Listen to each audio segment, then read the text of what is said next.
મારું નામ ડૉક્ટર જિગીશા પાટડિયા છે અને હું અત્યારે ઇન્ચાર્જ તબીબી અધિક્ષક નવી સિવિલ હોસ્પિટલનો કાર્યભાર સંભાળી રહી છું. કઈ રીતની હીટવેવને લઈને તૈયારી? હીટવેવ અત્યારે જે રીતની સરકારશ્રીની વખતોવખતના આપણને આદેશને ગાઈડલાઇન મળે છે અને ખાસ કરીને સુરતમાં ગરમી અને ભેજ બંનેનું પ્રમાણ વધારે છે, એને લઈને આગોતરી તૈયારી સ્વરૂપે નવી સિવિલ હોસ્પિટલ ખાતે હીટવેવના દર્દીઓની સારવાર માટે અલાયદા વોર્ડની વ્યવસ્થા કરવામાં આવી છે. જે અલાયદા વોર્ડમાં સરકારશ્રીની ગાઈડલાઇન પ્રમાણેની તમામ ઇન્ફ્રાસ્ટ્રક્ચર, મશીનરીઝ અને સ્ટાફ છે.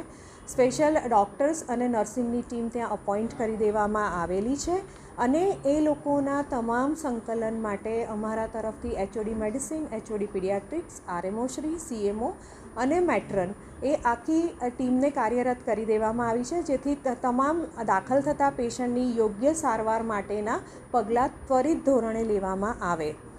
તે ઉપરાંત પણ સરકારશ્રીના આદેશો અનુસાર ગાઈડલાઇન પ્રમાણે પેશન્ટ મેનેજમેન્ટની ગાઈડલાઇન પ્રમાણે તૈયાર કરી દેવામાં આવી છે અને એ માટે અમારો નર્સિંગ સ્ટાફ, અમારા મેડિકલ ઓફિસર, ઇન્ટર્ન ડૉક્ટર્સ એ તમામની ટ્રેનિંગને અમે લોકો નજીકના ભવિષ્યમાં જ સમયમાં જ કન્ડક્ટ કરી દઈશું, જેથી તમામ ઓન ડ્યુટી ડૉક્ટર્સને આવા પેશન્ટોની સારવાર કરવા માટેની ગાઈડલાઇનની ખ્યાલ હોય અને એ લોકો ત્વરિત એ પેશન્ટની ટ્રીટમેન્ટ કરી શકે.